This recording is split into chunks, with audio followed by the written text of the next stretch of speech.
Can't see you. Oh, there you are.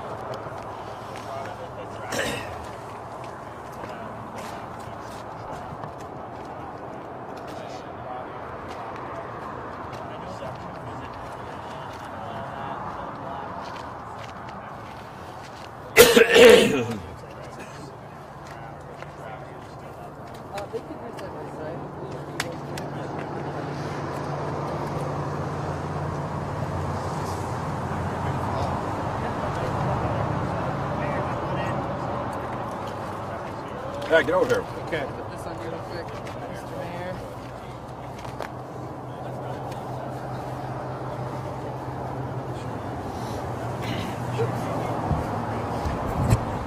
Thank you. Sure.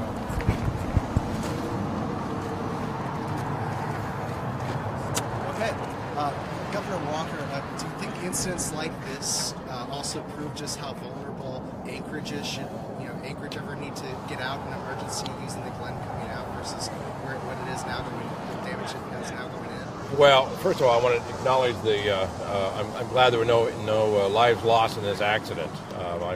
We've had other bridges and elsewhere in the country be collapsed, and this one didn't collapse. It was struck by a private vehicle, but I'm glad there was no loss of life.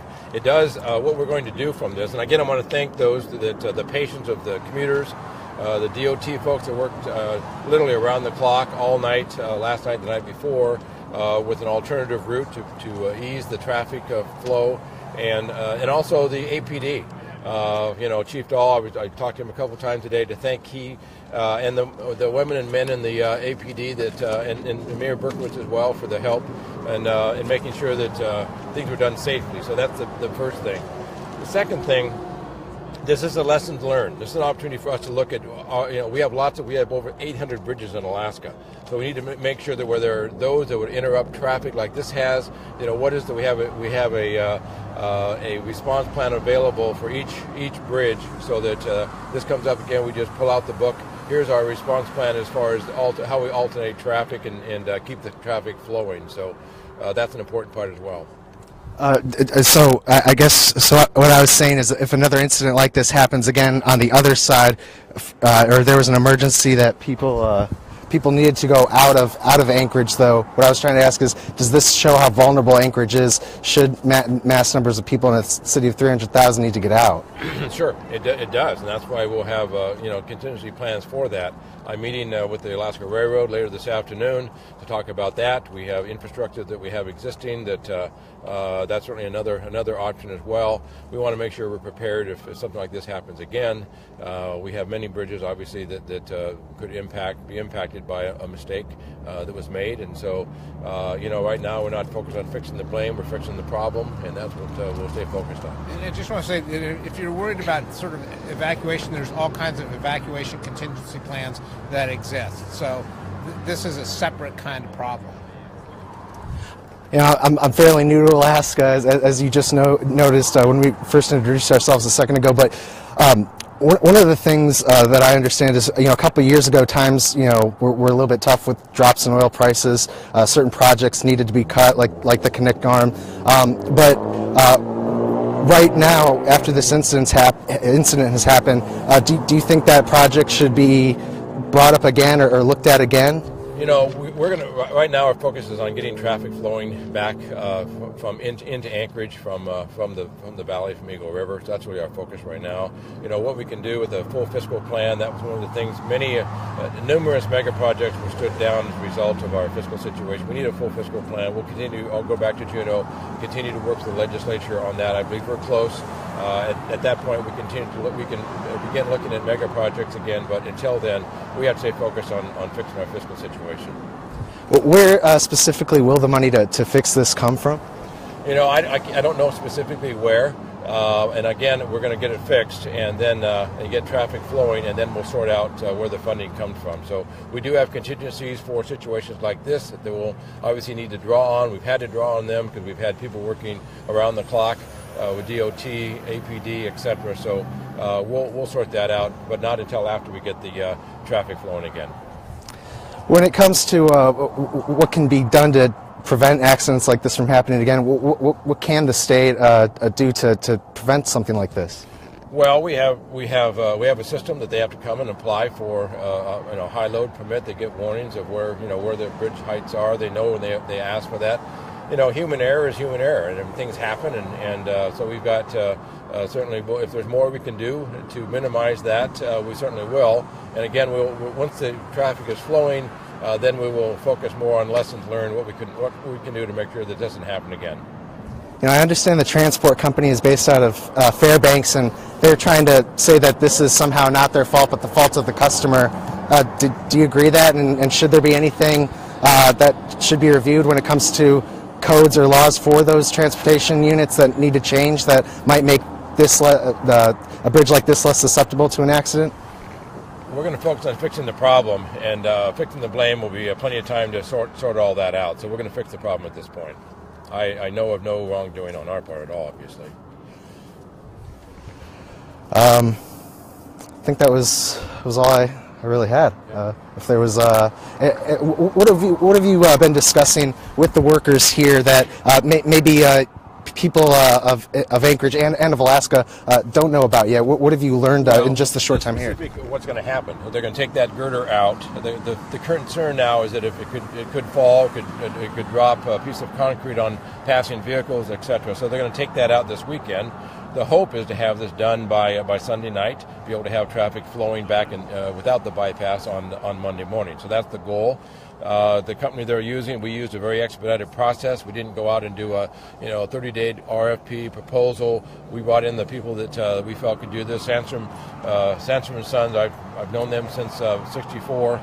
They're a great company, and so we've got the right people doing the right work. So they'll be on it this afternoon, tonight, tomorrow, and hopefully take that girder out Sunday early enough that we can get things cleaned up and sealed up so that traffic can be flowing again as usual on Monday morning. What have you learned from an incident like this that maybe you weren't not necessarily unaware of, but maybe didn't know about before this had happened? Well, other than the fact that really nothing new other than the fact that we need to be prepared for when these things come up. We need to make sure what is our traffic plan immediately as far as how we can, so that we don't go through another incident we went through yesterday, that we have basically saying where's our traffic flow going to go if this happens to this bridge, if it happens on the other side of this bridge, on each of our overpasses that we have, and we have some in Anchorage as well, so in downtown. So we'll be prepared for that. And you said, I believe at the beginning, that there are plans for every bridge, you were saying? We want to have a plan for every bridge. I mean, every overpass that we have over 800 bridges, but not that many of them are overpasses. The overpass is one that is the concern right now, and so we'll have that in place. Is there any timeline for that?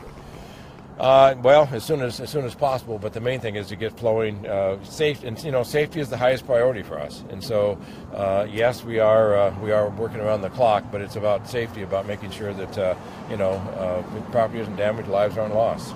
And the transportation commissioner can give a little more detail about that. I'm sure the mayor can speak to how APD has responded and a lot of the other stuff like that. So, yeah, Mayor, talk about the APD. We've seen their role in directing traffic here. So what people should remember from this is how resilient and patient the Alaskan public is with an incident like this. They should also know that Alaskan ingenuity and heavy equipment will solve a lot of problems, but it also takes cooperation between the state and the municipality for us to take care of situations like this. And we're going to get it done, hopefully by the end of the weekend. It'll be back to normal next week. On communications, we've been communicating with the public on an ongoing basis. DOT has on their Facebook.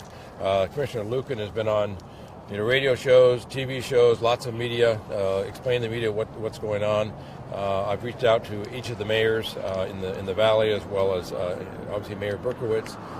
In Juneau, our governor's office reached out to the delegation there from the valley to keep them apprised of what's going on. So really, it's about communication as well, to making sure that people understand what's happening, what's going on, that there are things going on.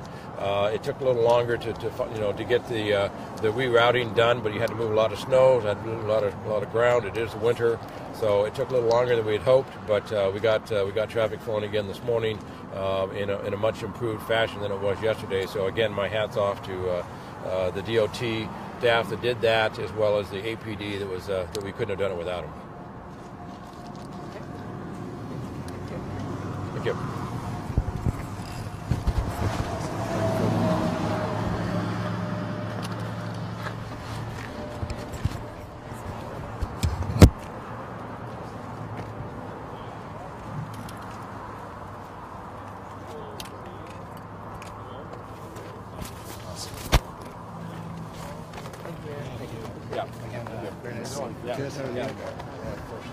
I guess it's good that nobody's. The thing is, there were no deaths. See, here's Especially after that thing in Florida. I mean, Yeah. gosh, this, Yeah. thank goodness. Yeah. this is the same thing as mine. All right. Thank you. Welcome. Yeah.